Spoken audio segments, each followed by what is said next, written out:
আশ্চর্য হলাম, অনেকেই সলাতুল ইস্তিসকা বৃষ্টির জন্য নামাজ আদায় করলেন। দোয়া কবুল করার মালিক আল্লাহ, দোয়া করলেই যে কবুল হবে বিষয়টি এরকম না। আবার মুস্তাবাউদ দাওয়াত কিছু লোক আছেন যাদের দোয়া করতে দেরি হয়, দোয়া কবুল হইতে দেরি হয় না। তবে দোয়া কবুল অনেক শর্ত আছে, সে শর্তগুলো পালন করে দোয়া করলে দোয়া কবুল হয়। যারা কিছু ভাইয়েরা আছেন যারা মাযহাব মানেন না, বিভিন্ন রকমের কথা বলেন, সারা জীবন দেখলাম ফরজ নামাজে পরে দোয়া করা জায়েজ নাই। ইয়া হাইয়্যু ইয়া কাইয়্যুম, ইয়া হাইয়্যু ইয়া কাইয়্যুম। সুন্নতে পরে দোয়া করা জায়েজ নাই, নফল নামাজে পরে দোয়া করা জায়েজ নাই। তারাই আবার দেখলাম সালাত ইস্তিসকা নামাজের পরে হাত তুলে দোয়া করলেন। আল্লাহ আমাদের জন্য আল্লাহ প্রশান্তের বৃষ্টি নাযিল করেন। আল্লাহ আপনার কাছে আমরা উপকারী বৃষ্টি চাই, আল্লাহ ক্ষতিকর বৃষ্টি চাই না। আল্লাহ যে বৃষ্টি আমাদের ফল ফসলের ক্ষতি করবে, আল্লাহ যে বৃষ্টি আমাদের ফসল কৃষকের ক্ষতি করবে, আল্লাহ সেই বৃষ্টি আমরা চাই না। আল্লাহ আপনি আমাদের প্রতি রহমতের বৃষ্টি দান করেন। আল্লাহ আপনি আমাদের রহমতের বৃষ্টি দান করেন। আল্লাহ আপনি আমাদের রহমতের বৃষ্টি দান করেন। বলেন আল্লাহু আকবার।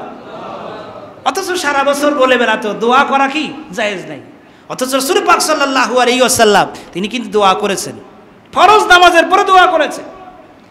আন ইবনে আসাদ আমিরি ক্বালা সাল্লাইতু মা রাসূলুল্লাহ ফাজরা সুম্মা সাল্লামা ওয়া আইন হারা রাফা ইয়াদাইন দোয়া। আসাদ আমিরি বলে আমার বাবা নবীজির সঙ্গে ফজরের নামাজ আদায় করলেন, নামাজের পরে হুজুর সালাম ফিরালেন, আমাদের দিকে ঘুরে বসলেন, ওয়া রাফা ইয়াদাইন দোয়া, আল্লাহ নবী হাত তুলে দোয়া করলেন। জোরে বলেন সুবহানাল্লাহ। ফরজ নামাজের পরে হাত তুলে দোয়া করলেন, দোয়া আসল। এই জন্য আল্লাহর কাছে দোয়া করতে হবে, আমাদের গুনাহ খাতার জন্য আল্লাহর কাছে মাফ চাইতে হবে। মহান রব্বুল আলামিনের দরবারে লাখ কোটি শুকর আদায় করি যে আল্লাহ সুবহানাহু ওয়া তাআলা পবিত্র জুমার নামাজ আদায় করার জন্য আল্লাহ পাকের ঘর মসজিদে আসার বসার সুযোগ করে দিলেন। সেজন্যে মহান রব্বুল আলামিনের দরবারে লাখ কোটি শুকর আদায় করি। আমরা দিল খুলে জবান খুলে উচ্চ আওয়াজে পড়ছি আলহামদুলিল্লাহ। আমরা বড়ই ভাগ্যবান, আজান হওয়ার সাথে সাথে আমরা আল্লাহর ঘর মসজিদে আসতে পারলাম। এটা তকদির, এটা নসিব।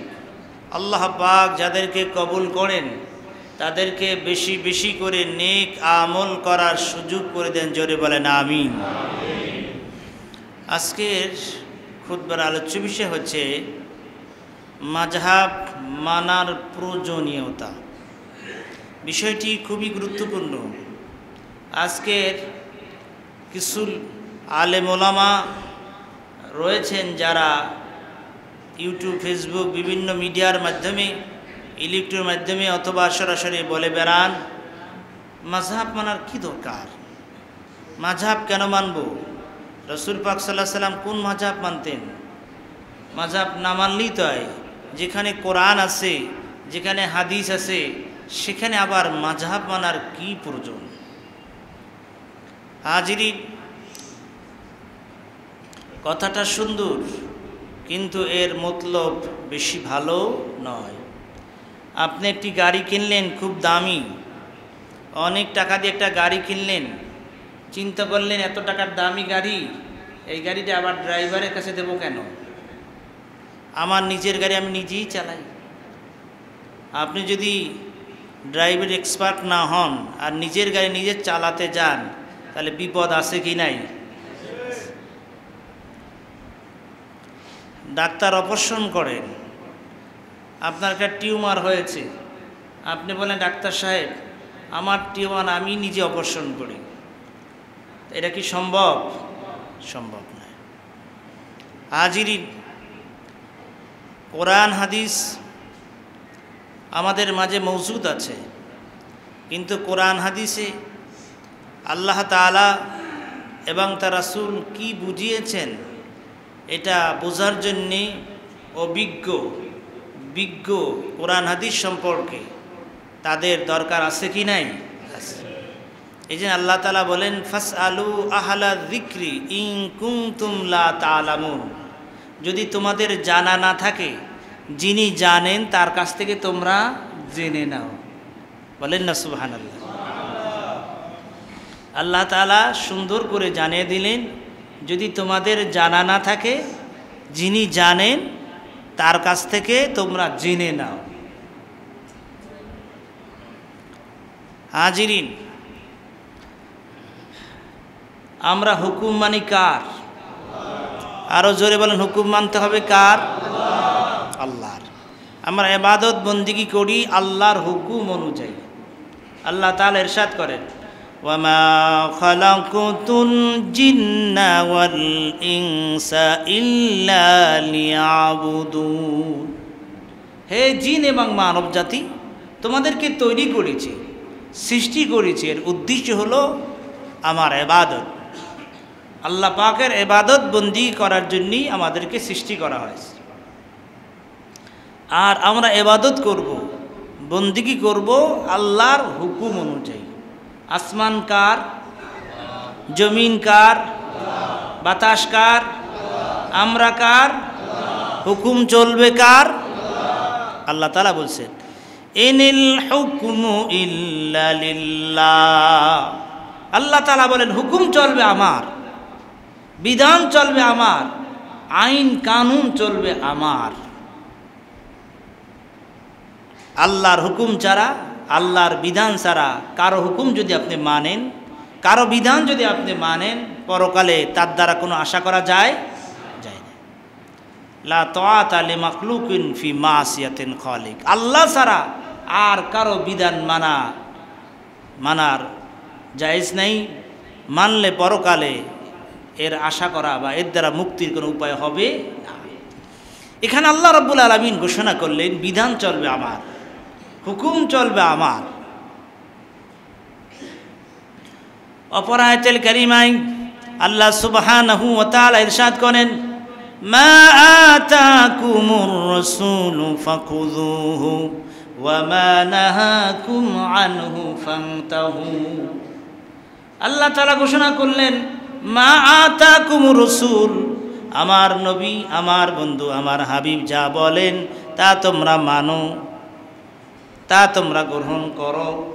ওয়া মা নাহাকুম আনহু ফান্তাহু, আমার বন্ধু, আমার হাবিব, আমার দোস্ত যা নিষেধ করেন তার থেকে বিরত থাকো।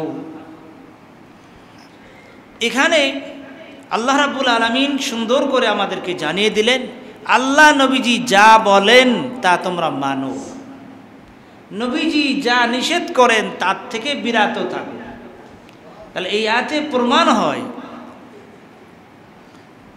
প্রমাণ হয় হুকুম চলবে নবীজির, বিধান চলবে নবীজি যা বলবেন এটাই হুকুম, এটাই বিধান। বলেন না সুবহানাল্লাহ। পূর্বের আয়াতে আল্লাহ তাআলা ঘোষণা করলেন, হুকুম চলবে আমার, বিধান চলবে আমার। এই আয়াতে আল্লাহ পাক ঘোষণা করলেন, নবীজি যা বলেন তা তোমরা মানো, নবীজি যা নিষেধ করেন আল্লাহ নবী তার থেকে তোমরা বিরত থাকো।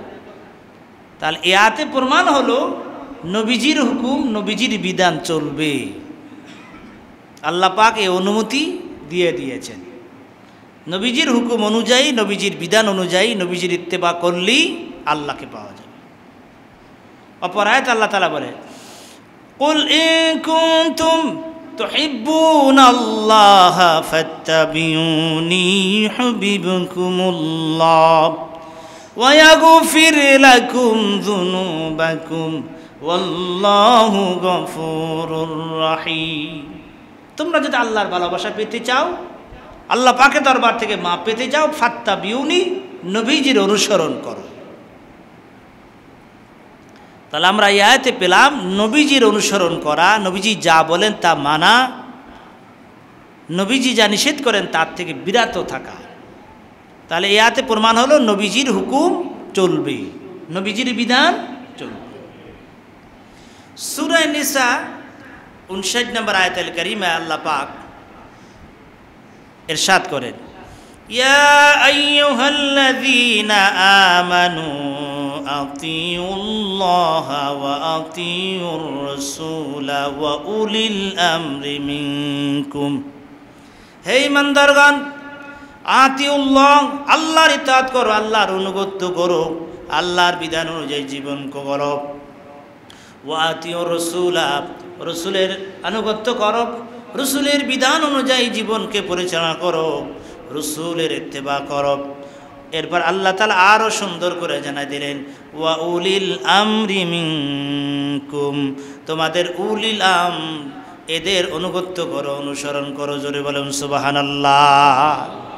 এই আয়াতুল কারীমায় আল্লাহর অনুগত্যের কথা বলা হয়েছে, আল্লাহর ইতাআতের কথা বলা হয়েছে, নবীজির অনুগত্য নবীজির ইতাআতের কথা বলা হয়েছে এবং উলিল আমর তাদের ইতাআত তাদের অনুগত্যের কথা বলা হয়েছে। আল্লাহর ইতাআত তো বুঝলাম, নবীজির ইতাআত তো বুঝলাম, উলিল আমর ইতাআত, উলিল আমর দ্বারা কাদেরকে বোঝানো হয়েছে? এই আয়াতের ব্যাখ্যায় নবীজির প্রাণ প্রিয় সাহাবী রইসুল মুফাসসিরিন হযরত আব্দুল্লাহ ইবনে আব্বাস রাদিয়াল্লাহু তাআলা আনহু তিনি এই আয়াতের ব্যাখ্যায় তাফসীর করেন। তিনি বলেন উলিল আমরে দ্বারা বোঝানো হয়েছে মুস্তাহিদগণের অনুসরণ করা, তাদের কথা মানা। হাজিরিন, মুস্তাহিদ হচ্ছেন অর্থাৎ মাযহাবের ইমামগণ, তাদের অনুসরণ, তাদের কথা মতো চলা। একটা বিষয় বোঝার, তা হচ্ছে আল্লাহর অনুগত্য আমরা বুঝলাম, আল্লাহ পাক যা বলেছেন, আল্লাহ পাক যা নিষেধ করেছেন সে অনুযায়ী করা এবং বিরত থাকা, আল্লাহর হুকুম অনুযায়ী চলা। রাসূল পাক সাল্লাল্লাহু আলাইহি সাল্লামের অনুগত্য আমরা বুঝলাম, আল্লাহ নবীর ইতাআত করা, অনুগত্য করা। আর একটা বিষয় তা হচ্ছে এই রাসূল পাক সাল্লাল্লাহু আলাইহি ওয়াসাল্লাম কি আল্লাহর হুকুম ছাড়া, আল্লাহর নির্দেশ ছাড়া, আল্লাহ পাকের অনুমতি ছাড়া কোনো কথা, কোনো কাজ, কোনো নির্দেশ আমাদেরকে দিয়েছেন?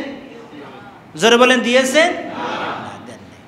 কোরআন বলছে ওয়ামা ইয়ানতিকু আনিল হাওয়া ইন হুয়া ইল্লা ওয়াহয়ুহা। মুহাম্মদ যে হরজে না গুপ্তা, তা না গুপ্তা জিব্রাইল, জিব্রাইল ও হরজে না গুপ্তা, তা না গুপ্তা রব্বিল জাদিদ।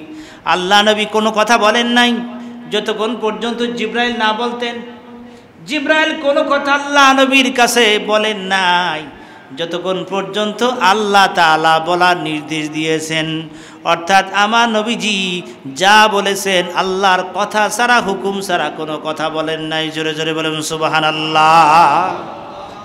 তাহলে নবীজি, আল্লাহ নবীজি তিনি কি বুঝালেন? তিনি আল্লাহর কথাটাকেই আমাদেরকে বিস্তারিত করে বুঝিয়েছেন, কোরআনের ব্যাখ্যা দিয়েছেন নবীজি। বলেন না সুবহানাল্লাহ। আয়েশা সিদ্দিকা রাদিয়াল্লাহু তাআলা আনহার কাছে প্রশ্ন করা হলো নবীজির চরিত্রটা কেমন ছিল। তিনি বললেন তোমরা কি কোরআন পড়ো না? তোমরা কি কোরআন পড়ো না? সাহাবায়ে কেরাম কোরআন তেলাওয়াত করে না, কে কোরআন তেলাওয়াত করে? আয়েশা বললেন কানা খুলুকুহুল কোরআন, গোটা কোরআনটাই হলো নবীর চরিত্র। জোরে বলুন সুবহানাল্লাহ। কোরআনের ব্যাখ্যা দিয়েছেন নবীজি, নবীজির জীবন চরিত্রটা হলো কোরআনের ব্যাখ্যা। তিনি যা বলেছেন, যা করেছেন, মৌন সম্মতি দিয়েছেন। অর্থাৎ হাদিস, কোরআনের ব্যাখ্যাই হলো হাদিস শরীফ। তাহলে এই কথা আমরা বুঝতে পারলাম, আল্লাহ নবীজি আল্লাহর কথাটাকেই বুঝিয়েছেন, কোরআনের ব্যাখ্যা দিয়েছেন। নবীজি নিজের থেকে মন গড়া কোনো কথা বলেন নাই। উলিল আমর মাযহাবের ইমামগণ, মাযহাবকে মানা, মাযহাবের ইমামগণকে মানা। এবার মাযহাবের ইমামগণকে আমরা মানি, অর্থাৎ মাযহাবের ইমামগণ যে ফয়সালা দিয়েছে, কোরআন শরীফের আয়াতগুলো ব্যাখ্যা তাফসীর তারা বুঝেছেন এবং আমাদেরকে সে অনুযায়ী রায় দিয়েছেন। হাদিস শরীফগুলো বুঝেছেন, এর শানে উরুদ বুঝেছেন, হাদিস দ্বারা কী বোঝানো হয়েছে। কারণ হচ্ছে কোরআন এবং হাদিসের ভিতরে রয়েছে অসংখ্য বিধিবিধান, একই বিধানের উপরে পক্ষ বিপক্ষ। যেমন কোরআন শরীফে আল্লাহ পাক ইরশাদ করেন, কুলমা কুনতুম বিদআম মিনার রাসূল, হে রাসূল আপনি বলুন আমি নতুন কোনো রসুল নই, আমি জানি না পরকালে আল্লাহ পাক তোমাদের সাথে আমার সাথে কি ব্যবহার করবে। এই আয়াতে বোঝা যায় যে কিয়ামতের ময়দানে রসুল পাক সাল্লাল্লাহু আলাইহি ওয়াসাল্লামের খবর থাকবে না, তারও বিচার হবে। এই আয়াতুল কারিমা যখন নাজিল হলো, সাহাবায়ে কেরাম চিন্তাযুক্ত হয়ে গেলেন, সবাই কাঁদতে লাগলেন। আহারে, আল্লাহ নবীর যদি বিচার হয় তাহলে আমরা কোথায় যাব? আল্লাহ রাব্বুল আলামিন সাহাবায়ে কেরামদেরকে পরিষ্কার করে বুঝিয়ে দেওয়ার জন্য আবার আয়াত নাজিল করলেন, হে রাসূল আপনার পূর্বের পরের সব গুনাহগুলো আমি আল্লাহ ক্ষমা করে দিয়েছি। আল্লাহ পাক ঘোষণা করলেন সূরা ফাতিহা 2 নম্বর আয়াতে, হে রাসূল আপনার পূর্বের পরের সব গুনাহ মাফ, আপনার কোনো গুনাহ নাই। নবীজির কোনো গুনাহ আছে? আরজন আছে? নবীজি বেগুনাহ মাসুম, তার কোনো গুনাহ নাই, পূর্বের পরের সব গুনাহ মাফ। গুনাহ যদি না থাকে তাহলে বিচার হবে? হবে না। কোরআন শরীফের ভিতরে, হাদিস শরীফের ভিতরে এসেছে, রাসূল পাক সাল্লাল্লাহু আলাইহি ওয়াসাল্লাম ইরশাদ করেন, লা তাশুদ্দুর রিহাল ইলা সালাসাতি মসজিদ, 3 মসজিদ ছাড়া তোমরা সফর করবে না। সফর যদি যেতে চাও তাহলে 3 মসজিদে যাবে। এক হলো হারাম শরীফ, 2 হলো নবীজির মসজিদ, 3 হলো বাইতুল মুকাদ্দাস। সফর যদি যেতে চাও 3 মসজিদে যাবে, আর কোনো মসজিদে সফর উদ্দেশ্যে যাওয়া নিষেধ করা হয়েছে হাদিস, লা তাশুদ্দুর রিহাল ইলা সালাসাতি, 3 মসজিদ ছাড়া সফর করবে না। এতে বোঝা যায় 3 মসজিদ ছাড়া আর কোনো মসজিদে সফরে যাওয়া যাবে না। কিন্তু আল্লাহ তাআলা বলেন, কুল সিরু ফিল আরদি, তোমরা ঘোরো, ভ্রমণ করো পৃথিবী, যেখানে ইচ্ছা সেখানে যাও। কোরআন কারীম বলতেছে তোমরা যেখানে ইচ্ছা সেখানে যাও, যে মসজিদ ইচ্ছা সে মসজিদে যাও। আর হাদিসে বলা হলো 3 মসজিদ ছাড়া যাওয়া যাবে না। এই যে কোরআন হাদিসের ভিতরে মত পার্থক্য একটু বোঝার বিষয়। যেমন হাদিস শরীফ এসেছে, রাসূল পাক সাল্লাল্লাহু আলাইহি ওয়াসাল্লাম ইরশাদ করেন, লা সালাতা লিমান লা ইয়াকরা বিফাতিহাতিল কিতাব, সূরা ফাতিহা ছাড়া নামাজ হবে না। সহিহ হাদিস মুসলিম শরীফের আল্লাহ নবী ইরশাদ করেন, লা সালাতা লিমান লা ইয়াকরা বিফাতিহাতিল কিতাব, সূরা ফাতিহা ছাড়া নামাজ হবে না। আল্লাহ তাআলা বলেন সূরা আরাফ 204 নম্বর আয়াতে আল্লাহ তাআলা ইরশাদ করেন, ওয়া ইযা কুরিয়াল কুরআনু ফাসতামিউ লাহু ওয়াসিতু লাআল্লাকুম তুরহামুন। ওয়া ইযা কুরিয়াল কুরআন, যখন কোরআনুল কারীম তেলাওয়াত করা হয়, ফাসতামিউ তোমরা শ্রবণ করো যদি শোনা যায়, ওয়া আনসিতু যদি শোনা না যায় তোমরা চুপ থাকো, লাআল্লাকুম তুরহামুন তোমাদের উপর রহম করা হবে। জোরে বলেন সুবহানাল্লাহ। হাদিসে বলা হলো লা সালাতা লিমান লা ফাতিহাতিল কিতাব, সূরা ফাতিহা ছাড়া নামাজ হবে না। অর্থাৎ প্রত্যেক রাকাতে সূরা ফাতিহা পড়তে হবে, প্রত্যেক রাকাতে নামাজে কেরাত পড়তে হবে, এটা হাদিসে বোঝানো হলো। আর আল্লাহ তাআলা বুঝালেন যে ওয়াইদা কুরিয়াল কোরআন, যখন কোরআন শরীফ তেলাওয়াত করা হয়, অর্থাৎ যখন ইমাম সাহেব কোরআন শরীফ তেলাওয়াত করে, যদি শোনা যায় শুনো। মাগরিবের কেরাত শোনা যায়, এশার কেরাত ইমাম সাহেব উচ্চ আওয়াজে পড়ে শোনা যায়, ফজরের কেরাত জুমার কেরাত উচ্চ আওয়াজে পাঠ করে শোনা যায়, শোনো।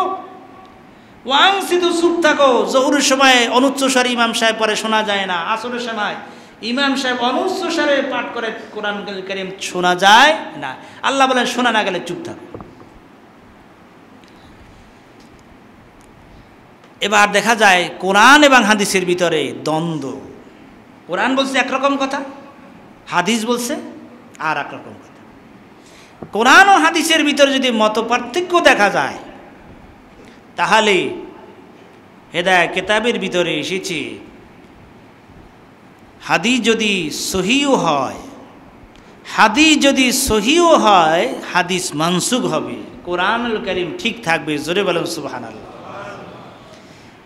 এই আয়াতুল কারীম ওয়াইদা কুরিয়াল কোরআন ফাসতামিউ লাহু ওয়া আনসিতু লাআল্লাকুম তুরহামুন, এই আয়াতুল কারীমা নাজিল হওয়ার পর সাহাবায়ে কেরামার ইমামের পিছনে কেরাত পড়ে নাই।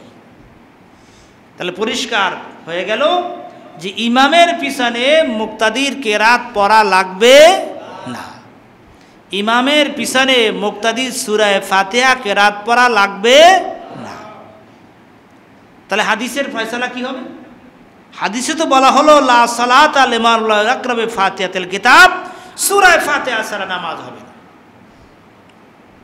এখন সমাধান দিস ইমাম তিরমিজি মুহাদ্দিসে কেরাম, তা হচ্ছে এই, যিনি একা ইমাম, একা মুসল্লি, অর্থাৎ একা যিনি নামাজ আদায় করেন, তিনি অবশ্যই সূরা ফাতিহা কেরাত পড়তে হবে। যিনি ইমাম, তাকে সূরা ফাতিহা কেরাত পড়তে হবে। যিনি মুসল্লি, ইমামের পিছনে ইক্তেদা করতেছেন, তার সূরা ফাতিহা কেরাত পড়া লাগবে না। এর দলিল কি? আল্লাহ নবী ইরশাদ করেন, ইন্নামা জুইলাল ইমাম আলী উতাম্মা বিহি, ইমামকে মুক্তাদি ফলো করবে, ইমামকে ইত্তেবা করবে। অপর হাদিসে আল্লাহ নবী ইরশাদ করেন, আল্লাযী খলফাল ইমাম ফামিনহু তুরাব, ইমামের পিছনে যদি কেউ কেরাত পড়ে, তার মুখের ভিতরে ফামিনহু তুরাব, মাটি দিয়া দাও। নবীজি বলেন, যদি কেউ ইমামের পিছনে কেরাত পড়ে, তার মুখের ভিতরে কি দিয়ে দাও? মাটি দিয়ে দাও। তাহাবি শরীফের ভিতরে এসেছি, একদা আল্লাহ নবী সরকারে দো জালাম ইমামতি করতেছিলেন, সাহাবায়ে কেরাম ইমাম অর্থাৎ আল্লাহ নবীর পিছনে মুসল্লি হয়ে নামাজ আদায় করতেছিলেন। এক সাহাবী আল্লাহ নবীর পিছনে সূরা ফাতিহা পড়লেন। নামাজ শেষ করে নবীজি প্রশ্ন করলেন, সাহাবী, কে আমার পিছনে নামাজ পড়েছ? কে আমার পিছনে সূরা ফাতিহা পাঠ করেছো? সাহাবী ভয় পেয়ে গেলেন, হয়তো আমার অপরাধ হয়ে গেছে, ঠিক হয় নাই। তাই সাহাবী কিছুই বলেন না, চুপ। নবীজি একবার, দুইবার, তিনবার প্রশ্ন করলেন, কে আমার পিছনে কেরাত পড়েছো, সূরা ফাতিহা পাঠ করেছো? সাহাবী ভয় ভয় বলেন, হুজুর আমি পাঠ করেছি। হুজুর বললেন, লা তাফাল, কখনই এরকম করবে না, তাহলে তোমার কেরাত আমার কেরাত দ্বন্দ্ব হয়ে যায়। শুধু আমার পিছনে, ইমামের পিছনে কেরাত পড়বে। এই জন্য আমাদের মাযহাবের ইমাম আবু হানিফা রাহমাতুল্লাহ আলাইহি ফতোয়া দিয়েছেন, ইমামের পিছনে কেরাত পড়া লাগবে না। ইমামের পিছনে মুক্তাদির সূরা ফাতিহা কেরাত পড়া লাগবে না। যদি ইমামের পিছনে সূরা ফাতিহা কেরাত পড়া জরুরি হইতো, তাহলে এই বিষয়ে চার মাযহাবের একই ফতোয়া, হানাফি, শাফি, মালিকি, হাম্বলি, চার মাযহাব একই ফতোয়া। তা হচ্ছে এই, কোন মুসল্লি মুক্তাদি যদি এসে দেখেন ইমাম সাহেব রুকুতে চলে গেছে, ইমাম সাহেব মুসল্লিদের নিয়ে রুকুতে চলে গেছে, সাথে সাথে মুক্তাদি এসে আল্লাহু আকবার বলে রুকুতে চলে যাবে, এই বিষয়ে চার মাযহাবের একই ফতোয়া, সূরা ফাতিহা কেরাত পড়া কিছু লাগবে না। যদি সূরা ফাতিহা কেরাত পড়া জরুরি হইতো, তাহলে মুসল্লির এসে সূরা ফাতিহা কেরাত পড়ে এরপর রুকুতে যাওয়ার অনুমতি বা রুকুতে যাইতে হইতো। তাহলে কি বলেন, রুকু আর পাওয়া যাবে? পাওয়া যাবে। চার মাযহাব এই বিষয়ে একই ফতোয়া। মুসল্লি যদি এসে দেখে ইমাম সাহেব মুসল্লিদের নিয়ে রুকুতে চলে গেছে, সে আল্লাহু আকবার বলে রুকুতে চলে যাবে, সূরা ফাতিহা কেরাত তার পড়া লাগবে। এতেই প্রমাণ হয় ইমামের পিছনে সূরা ফাতিহা কেরাত পড়া লাগবে না। দেখুন, এই যে কোরআন হাদিসের ভিতরে বিভিন্ন রকমের মতপার্থক্য, কোরআনের শানে নজুল কি বুঝাইতে চাইলেন, হাদিসের শানুরুদ কি বুঝাইতে চাইলেন, এই কোরআন হাদিসের বিশাল ভান্ডারকে গবেষণা করে কোরআন শরীফের হুকুম সম্বলিত আয়াতগুলো, হাদিস শরীফের বিধিবিধান সম্বলিত হাদিসগুলো, আল্লাহ নবীজি যত কথা বলেছেন সব হাদিস, এর সংখ্যা কত? কোনো বার আছে 9.5 লক্ষ, কোনো বার 11.5 লক্ষ হাদিস হুজুর বয়ান করেছেন, যা লিপিবদ্ধ মওজুদ রয়েছে। এতে কি বুঝাইলেন? এর পক্ষ বিপক্ষ বিশ্লেষণ করে চূড়ান্ত সমাধান দিয়েছেন মাযহাবের ইমামগণ। কথা বলেন ঠিক কিনা? এই জন্য মাযহাব ছেড়ে দেওয়া মানে ইসলাম ছেড়ে দেওয়া, মাযহাব ছেড়ে দেওয়া মানে পথভ্রষ্ট হয়ে যাওয়া। কারণ হাদিসের ভিতরে রয়েছে কিছু হাদিস না আছে, কিছু হাদিস মানসুখ, কিছু হাদিসের বিধান আছে আর কিছু হাদিসের বিধান নাই। কিন্তু হাদিস, যেমন রাসূল পাক সাল্লাল্লাহু আলাইহি ওয়াসাল্লাম 13টি বিবাহ করেছিলেন, হাদিসে আছে। এখন আপনি যদি বলেন আল্লাহ নবী তো 13টি বিবাহ করেছিলেন, আমার করতে বাধা কোথায়? কিন্তু এই হাদিসটি মানসুখ হয়েছে, এটা নবীর জন্য খাস। আল্লাহ নবী বাইতুল মুকাদ্দাসের দিকে ফিরে নামাজ পড়েছিলেন দীর্ঘ 16 থেকে 17 মাস। কোরআনেও আছে, হাদিসও আছে। এখন আপনি যদি বলেন আল্লাহ নবী তো দীর্ঘ 16-17 মাস বাইতুল মুকাদ্দাসের দিকে ফিরে নামাজ পড়েছেন, আমি পড়ব, নামাজ হবে? বলেন, কথা বলে নামাজ হবে? তাহলে এই বিধানটা মানসুখ হয়ে গেছে। আজও মদিনা শরীফের অদূরে জুল কেবলাতাইন, 2 কেবলাওয়ালা মসজিদ আছে। আল্লাহ নবী জুল কেবলাতাইন, 2 কেবলাওয়ালা মসজিদে আসরে নামাজ মতান্তরে জোহরে নামাজ আদায় করতেছিলেন। 2 রাকাত নামাজ পড়া হয়েছে। এমন সময় জিবরাইল আসলেন, এসে বললেন, ইয়া রাসূলুল্লাহ, বিবাল্লাহ আপনার মনের তাকাজা আল্লাহ কবুল করেছেন। অর্থাৎ আল্লাহ নবী আল্লাহর কাছে বলেন না যে আল্লাহ আমার জন্মভূমি মাতৃভূমি তুমি কেবলা বানিয়ে দাও, এটা বলেন না। কিন্তু নবীজির মনের তাকাজা, মনের আকাঙ্ক্ষা, আমার জন্মভূমি আমার মাতৃভূমি যদি কেবলা হইতো,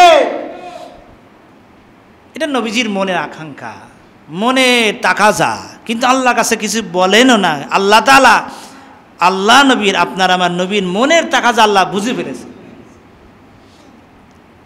তাই আল্লাহ পাক জিবরাইলকে ডেকে বললেন, জিবরাইল তাড়াতাড়ি আমার বন্ধুর কাছে যাও, তিনি জুল কেবলাতাইন 2 কেবলাওয়ালা মসজিদে নামাজ আদায় করতেছেন, বাইতুল মুকাদ্দাসের দিকে ফিরে 2 রাকাত নামাজ পড়া হয়েছে। জিবরাইল নবীজির কানের পরে মুখ লাগাই বলে, ইয়া রাসূলুল্লাহ, বিবাল্লাহ আপনার মনের তাকাজা আল্লাহ কবুল করে নিয়েছে। আর নয় বাইতুল মুকাদ্দাসের দিকে, এখনই আপনার জন্মভূমি মাতৃভূমি মক্কা শরীফের দিকে ফিরে বাকি 2 রাকাত নামাজ আদায় করুন। জোরে বলুন সুবহানাল্লাহ। 2 রাকাত নামাজ, জোহর অথবা আসরের নামাজ 2 রাকাত আল্লাহ নবী বাইতুল মুকাদ্দাসের দিকে ফিরে আদায় করেছেন। আর বাকি 2 রাকাত তিনি তার জন্মভূমি মাতৃভূমি মক্কা শরীফের দিকে ফিরে আদায় করেছেন। জোরে বলুন সুবহানাল্লাহ। এই যে বাইতুল মুকাদ্দাসের দিকে নবী নামাজ পড়েছে, এটা কোরআনেও আছে, হাদিসেও আছে। কিন্তু এই বিধানটা মানসুখ হয়ে গেছে। বিধানটা কি হয়ে গেছে? রহিত হয়ে গেছে। এখন আর বাইতুল মুকাদ্দাসে ফিরে নামাজ পড়লে নামাজ হবে? হবে না। হাদিসের ভিতরে, একই হাদিসের ভিতরে 2 রকম বক্তব্য পাওয়া যায়। আল্লাহ নবী ইরশাদ করেন, ইযা আতাইতুমুল গায়াতা ফালা তাস্তাকবিরু কিবলাতা ওয়ালা তাস্তাদবিরুহা। যখন তোমরা ইস্তেনজায় বসো, তখন কেবলাকে সামনে রেখে, কেবলাকে পিছনে রেখে তোমরা ইস্তেনজায় বসবে না। যখন আমরা ইস্তেনজায় বসি, কাবা শরীফকে কি সামনে রাখি? কথা বলেন, সামনে রাখি? সামনে রাখা জায়েজ আছে? নিষেধ। পিছনে রাখা জায়েজ আছে? তাহলে এই হাদিসের শানুরুত্ব বুঝতে হবে। এই হাদিসে কি বুঝাইল, এর হাদিসে একটু ব্যাখ্যা বুঝতে হবে। তা হচ্ছে এই হাদিসটা কোন দেশের মানুষের জন্য? আমরা কাবা শরীফের দিকে ফিরে নামাজ পড়ি। আমরা কোন দিকে ফিরে নামাজ পড়ি? আমরা কিন্তু পশ্চিম দিকে ফিরে নামাজ পড়ি না, আমরা কাবা শরীফের দিকে ফিরে নামাজ পড়ি। কোন দিকে? কাবা শরীফের যারা পশ্চিমে আছে তারা কোন দিকে ফিরে নামাজ পড়ে? পূর্ব দিকে। মদিনা শরীফ থেকে কাবা শরীফ হলো দক্ষিণ দিকে, মদিনা শরীফ থেকে কাবা শরীফ কোন দিকে? তাই মদিনার লোকেরা দক্ষিণ দিকে ফিরে নামাজ পড়ে। আবার কাবা শরীফের যারা দক্ষিণ আছে তারা কিন্তু উত্তর দিকে ফিরে নামাজ পড়ে। কাবা হইল আমাদের কেবলা, আমরা কাবা শরীফের দিকে ফিরে নামাজ পড়ি। আমাদের বাংলাদেশ থেকে কাবা শরীফ হলে পশ্চিম দিকে, তাই আমরা পশ্চিম দিকে নামাজ পড়ি। এই হাদিসটা হুজুর বলেছেন মদিনার লোকের জন্য, মদিনায় বসে বলেছেন।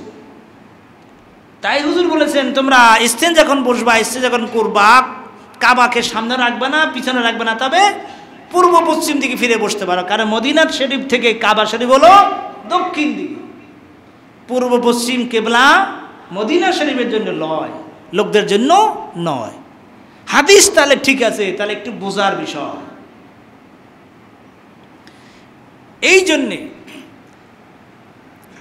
এই জন্য আপনাকে আমাকে মাযহাব মানতে হবে। মাযহাব শব্দের অর্থ হচ্ছে চলার পথ। সব চলার পথকে মাযহাব বলে না। যেই চলার পথে কোরআন হাদিসে পরিষ্কার দিক নির্দেশনা এবং স্পষ্ট বিধিবিধান পরিপূর্ণরূপে দেওয়া হয়েছে, এটাকে মাযহাব বলে। এই জন্য এই পৃথিবীতে 4টি মাযহাব। পৃথিবীতে মাযহাব কয়টি? 4টি। বলবেন আরো মাযহাব হলো না কেন? 8টা 10টা হলে অসুবিধা ছিল। হানাফি মাযহাব, ইমাম আবু হানিফা রাহমাতুল্লাহ আলাইহির মাযহাবকে আমরা হানাফি মাযহাব বলি। ইমাম শাফি রাহমাতুল্লাহ আলাইহির মাযহাবকে শাফি মাযহাব বলি। ইমাম হাম্বল রাহমাতুল্লাহ আলাইহির মাযহাবকে হাম্বলি মাযহাব বলি। ইমাম মালিক রাহমাতুল্লাহ আলাইহির মাযহাবকে মালিকি মাযহাব বলি। এই 4টি মাযহাব পৃথিবীতে। এই 4 মাযহাব আর বেশি হলো না কেন? আরও অনেক মুস্তাহিদ ছিলেন, ইমাম ছিলেন, যাদের অক্লান্ত পরিশ্রম করেছেন, কিন্তু তাদের শরিয়াত বিধিবিধানগুলো পরিপূর্ণ ইসলামের দিকদেশা দিতে পারেনি। কিছু বিধান আছে। ইমাম বুখারী রাহমাতুল্লাহ আলাইহি তিনিও একজন ইমাম, কিন্তু তিনি ইসলামের সব বিষয়ে সমাধান দিতে পারেনি। অল্প কিছু বিধান তিনি সমাধান দিয়েছেন। কিন্তু এই 4 জন ইমাম ইসলামের পরিপূর্ণ A to Z, আপনার আমার জন্ম থেকে শুরু করে কোরআন হাদিসে যত বিধিবিধান আছে, সমস্ত বিধিবিধানের একটা দিক নির্দেশনা বা একটা সমাধান দিয়েছে, অর্থাৎ পরিপূর্ণ। এই 4 মাযহাবটা পরিপূর্ণ মাযহাব। আর এই 4 মাযহাবের ভিতরে শ্রেষ্ঠ মাযহাব হলো হানাফি মাযহাব। এটা শ্রেষ্ঠ হলো কি করে? ইমাম আবু হানিফা রাহমাতুল্লাহ আলাইহি তিনি একজন তাবিঈন ছিলেন। তিনি কোনো মানুষের 17 জন এবং কোনো কয়েকজন সাহাবীর সাথে তার দেখা হয়েছে, তাদের থেকে তিনি হাদিস গ্রহণ করেছেন। আর নবীজি বলছেন খায়রুল কুরুনি করনি, সর্বোত্তম যুগ আমার যুগ, এরপর আমার সাহাবায়ে কেরামের যুগ, এরপর তাবিঈনের যুগ। সুতরাং ইমাম আবু হানিফা রাহমাতুল্লাহ তিনি একজন তাবিঈন ছিলেন। তার কথাটাও দলিল, জোরে বলুন সুবহানাল্লাহ। তার সমাধানগুলো যুক্তিযুক্ত, কোরআন হাদিস সম্মিলিত। এবং ইমাম আবু হানিফা রাহমাতুল্লাহ আলাইহি তিনি একজন আল্লাহর খাস বান্দা ছিলেন, যিনি এশা রুজু দিয়ে ফজর নামাজ পড়েছিলেন 40 বছর। এত আবেদ ছিলেন। কিভাবে? এশার পরে তিনি 2 রাকাত নামাজ পড়তেন মাত্র। কয় রাকাত? 2 রাকাত নামাজ পড়তেন। এই 2 রাকাত নামাজ শেষ হতে না হতেই ফজর হয়ে যেত। 1 রাকাত নামাজের 15 পারা কোরআন শরীফ তিনি খতম করতেন। বাকি রাকাত নামাজের 15 পারা 30 পারা কোরআন খতম 2 রাকাত নামাজই তিনি শেষ করে ফেলতেন। বলেন না সুবহানাল্লাহ। এত আবেদ ছিলেন, ইবাদত গুজার ছিলেন, আল্লাহর খাস বান্দা ছিলেন। তিনি 55 বার হজ আদায় করেছেন। জোরে বলেন না সুবহানাল্লাহ। কয়বার? 55 বার হজ আদায় করেছেন। হাজিরিন, তার সমাধানগুলো যুক্তি নির্ভরশীল এবং কোরআন হাদিস সম্মিলিত, সুন্দর ফয়সালা দিয়ে গেছেন, ইসলামের সর্ববিষয়ের দিক নির্দেশনা দিয়ে গেছেন। হাজিরিন, আজকের কিছু ভাইয়ের আমাদের সমাজে আছে যারা আমাদেরকে বিভ্রান্ত করে। কোরআন হাদিস যেখানে আছে সেখানে মাযহাব মানার কি দরকার আছে? সেখানে কেন মাযহাব মানব? কোরআন হাদিস বুঝতে হলে আপনাকে মাযহাব মানতে হবে, না হয় আপনি পথভ্রষ্ট হয়ে যাবেন। যেমন দামি গাড়ি নিজে কিনে, আমি গাড়ি আবার ড্রাইভারের কাছে দেবো কেন? আমি নিজেই চালাই। নিজে চালাইতে গিয়ে অ্যাক্সিডেন্ট করা ছাড়া কোনো বিকল্প নাই। সুতরাং আপনি যদি কোরআন হাদিস নিজে বুঝতে চান, ওস্তাদ ছাড়া যদি আপনি কোরআন হাদিস বুঝতে চান, তাহলে পথভ্রষ্ট হয়ে যাওয়ারই সম্ভাবনা বেশি। হাজিরিন, এই জন্য আপনাকে আমাকে মাযহাবকে ফলো করতে হবে। মাযহাব অনুকরণ ছাড়া বিকল্প নাই। সুতরাং যারা বলবে আমরা মাযহাব মানি না, তাদের সাথে আমাদের কোনো সম্পর্ক, তারাই বলে বেড়ায়। কি বলে? এই যে আমরা বলি লা ইলাহা ইল্লাল্লাহু মুহাম্মাদুর রাসূলুল্লাহ, এটা আমাদের ঈমানি কলেমা। কি বলেন? ঈমানি কলেমা। এটা আমাদের তাকওয়ার কলেমা। কোরআন বলছে ওয়ালজামাহুম কালিমাতুত তাকওয়া। তাকওয়ার কালেমার ব্যাখ্যা এসেছে তাফসিরে দুরুল মনসুর বলেন, তাফসিরে জালালাইন বলেন, অসংখ্য অগণিত তাফসির ভিতরে এসেছে কালেমাতুত তাকওয়া দ্বারা যে তাকওয়ার কালেমা বোঝানো হয়েছে সেটা হলো লা ইলাহা ইল্লাল্লাহু মুহাম্মাদুর রাসূলুল্লাহ। আজকের বলা হয় যে এই কালেমা এটা আমরা বলি পবিত্র বাক্য। এটা পবিত্র বাক্য নয়। এটার ভিতরে সন্দেহ সংশয় আছে, এর ভিতরে শিরকের গন্ধ পাওয়া যায়। নাউজুবিল্লাহ। যেই কলেমা পড়ে আমরা ঈমান এনেছি আর বলা হয় এই কালেমা নাকি ঠিক নেই। অথচ আপনারা সৌদি আরবে গেছেন, কাবা শরীফের পাশে জমজম টাওয়ার আছে, একটা ঘড়ি আছে কোলক টাওয়ার, দেখবেন মাঝে মাঝে লেখা ওঠে লা ইলাহা, ওই ঘড়ির নিচে ইল্লাল্লাহু মুহাম্মাদুর রাসূলুল্লাহ সাল্লাল্লাহু আলাইহি ওয়াসাল্লাম। কাবা শরীফের ভিতরে বড় বড় হেরেমের ভিতর বাতি আছে, বাতির গ্লাসে চারপাশে লেখা আছে লা ইলাহা ইল্লাল্লাহু মুহাম্মাদুর। কাবা শরীফের গিলাপে, কাবার গিলাপে কালোর ভিতরে গাঢ় কালো লেখা রয়েছে কোণে কোণে হাজার হাজার বার লা ইলাহা ইল্লাল্লাহু মুহাম্মাদুর রাসূলুল্লাহ। সৌদি আরবের জাতীয় পতাকা সহ পৃথিবীর কয়েকটি মুসলিম দেশের পতাকায়, জাতীয় পতাকায় লেখা আছে লা ইলাহা ইল্লাল্লাহু মুহাম্মাদুর রাসূলুল্লাহ। শুধু তাই নয়, খোদ হাদিস শরীফ ভিতরে লা ইলাহা ইল্লাল্লাহু মুহাম্মাদুর রাসূলুল্লাহ এটা আরশে লেখা আছে। আন ওমর ইবনে খাত্তাব রাদিয়াল্লাহু তাআলা قال رسول الله صلى الله عليه وسلم لما اقترف آدم خطيئته قال ربي أسألك بحق محمد لما غفرت لي قال الله تعالى يا آدم كيف عرفت محمدا ولم أخلقه فرأيت على قوائم عرش مكتوبا لا إله إلا الله মুহাম্মাদুর রাসূলুল্লাহ সাল্লাল্লাহু আলাইহি ওয়াসাল্লাম। আদম আলাইহিস সালামের যখন কথা হয়ে গেল, তিনি যখন ভূমে পতিত হইলেন, তখন আল্লাহর কাছে বললেন মালিক রব্বুল আলামিন, আমাকে মুহাম্মদ সাল্লাল্লাহু আলাইহি ওয়াসাল্লামের উসিলা আমাকে মাফ করে দেন। আল্লাহ তাআলা বলেন কাইফা আরাফতা মুহাম্মাদান, ও আদম মুহাম্মদ সাল্লাল্লাহু আলাইহি ওয়াসাল্লামকে চিনলি কি করে? আমি তো এখনো তাকে তৈরি করি নাই, এখনো তো আমি তাকে বানাই নাই, তুমি চিনলে কি করে? আদম আলাইহিস সালাম বলেন ফারাইতু আলা কাওয়াইমিল আরশি, আমার ভিতরে যখন রূহ দিলেন, চেতনা দিলেন, আমি তখন আরশে আজিমে লেখা দেখলাম। ফারাইতু আলা কাওয়াইমিল আরশি, আমি আরশে লেখা দেখলাম। একটা লাইন, একটা বাক্য, তা হলো এই লা ইলাহা ইল্লাল্লাহু মুহাম্মাদুর রাসূলুল্লাহ। আদম আলাইহিস সালাম, আল্লাহ আপনার নাম এবং সঙ্গে আরো একটা নাম, সুতরাং আপনার নামের সঙ্গে যেই নামটা জায়গা পেয়েছে, আপনার নামের সঙ্গে যেই নামটা জায়গা পেয়েছে, অবশ্যই এই নামটা দামি। আল্লাহ এই নামের খাতিরে আমাকে মাফ কইরা দে। আল্লাহ তাআলা আদম, এতদিন তোমার কোনো গুণ করার প্রয়োজন ছিল না, যখনই তোমার কথা হয়ে গেছে, যখনই তুমি ভ্রমে পতিত হয়েছ, তখন যদি এই নামের উসিলা দিয়ে মাপ চাইতে, সঙ্গে সঙ্গে আল্লাহ বলেন আমি আদম তোমাকে মাফ কইরা দিতাম।